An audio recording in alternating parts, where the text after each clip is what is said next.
Jadi tiba-tiba ada sekelompok ikhwan yang datang kepada Allah, yang kehilangan saudaranya. Kok nggak ada di surga gitu kan? Ketika dia mau berangkat. Padahal dua punya cita-cita yang sama dan sebagainya, tapi karena bekalnya tidak cukup, sebagian ada yang masuk ke dalam neraka. Tiba-tiba mengatakan kepada Allah dengan permohonan yang sangat, ya Allah, saya kehilangan saudara saya. Ya Allah, saya kehilangan saudara saya. Ya Allah, dulu kami puasa sama-sama. Ya Allah, dulu kami sholat sama-sama. Ya Allah, dulu kami ibadah sama-sama. Ya Rabb, kami tidak temukan dia di sini. Ya Allah, mohon, terus mohon. Sampai ketika puncak pada permohonannya, tiba-tiba Allah berfirman, akhriju man araftum. Hei para malaikat, keluarkan orang yang dikenali oleh orang-orang ini, yang disebutkan tadi. Keluarkan mereka dari neraka. Tiba-tiba dikeluarkan. Bertemulah orang-orang ini dengan temannya. Sampai Allah kemudian dengan rahmatnya katakan lagi, akhriju man kana fi qalbihi mithqala dzarratin minal iman. Keluarkan sampai yang ada titik terkecil iman dalam hatinya, keluarkan dari neraka. Sampai mereka kemudian dikeluarkan dalam keadaan gosong, sudah mulai terbakar habis dan dimasukkan ke dalam surga kemudian. Setelah selesai hisabnya di dalam nerakanya, dikeluarkan dari situ. Jadi ada orang-orang yang dengan syafaat temannya bisa keluar dari neraka, masuk ke dalam surga, ada yang sama sekali tidak membantu itu. Ya, dosa-dosa yang begitu besar tidak bisa keluar dan kekal dia di dalam neraka. Walaupun dia merasa beriman kepada Allah, tapi digugurkan keimanannya dengan ibadah-ibadah yang melanggar ketentuan Allah, seperti syirik dan sebagainya.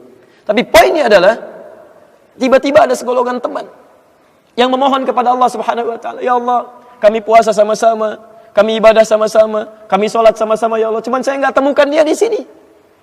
Tapi itu indah. Nah, permohonan sesuatu untuk melengkapkan pada yang kurang disebut dengan syafa' namanya.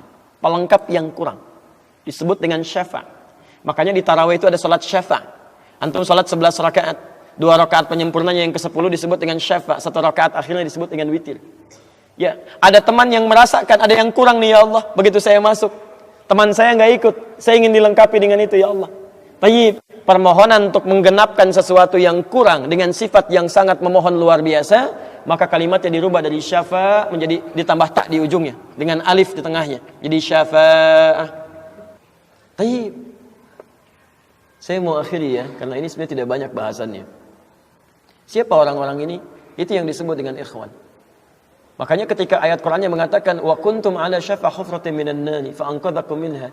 Dan kalian sudah ada bahkan yang sudah mau di bibir neraka itu.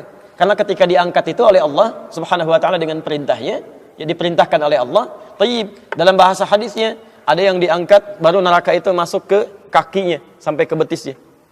Ada yang sudah masuk sampai ke punggungnya. Ada yang sudah ke lehernya dan ada yang sudah tenggelam di dalamnya. Tayyib. Jadi ada yang baru di bibir neraka diangkat. Ada yang baru sudah mau masuk ke neraka diangkat, ada yang sudah tenggelam diangkat. Jadi macam-macam. Ya, fa asbahtum bi ni'mati ikhwana. Siapa yang bisa mengangkat itu semua? Di antaranya Allah berikan nikmat kepada Anda dengan dapatnya ikhwan-ikhwan dalam kehidupan.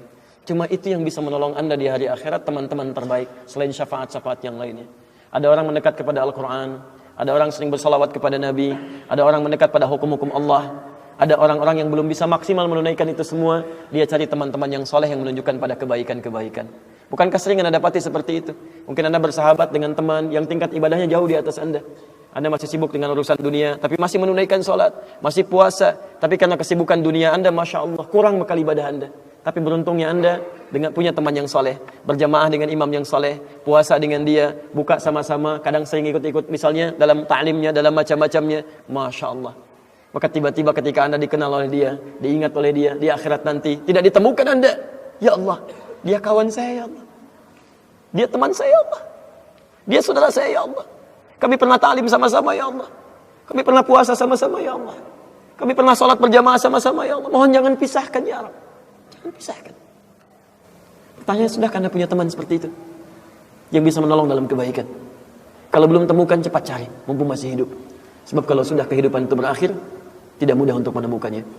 Maka pastikan di kantor Anda, teman Anda bisa membawa Anda ke surga. Pastikan di rumah Anda, pasangan hidup Anda adalah teman yang bisa membawa Anda ke surga. Pastikan di tempat kehidupan Anda, siapapun tetangga Anda, kerabat Anda, teman-teman sekolah anak Anda adalah teman yang bisa mengingatkan dan membantu Anda untuk mencari Anda bisa masuk ke dalam surga.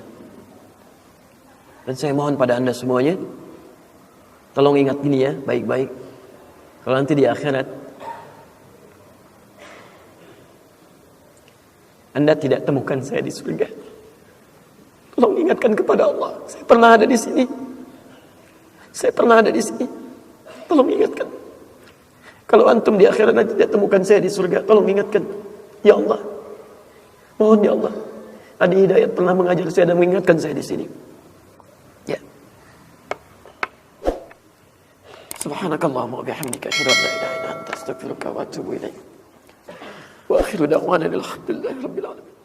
Assalamualaikum warahmatullahi wabarakatuh.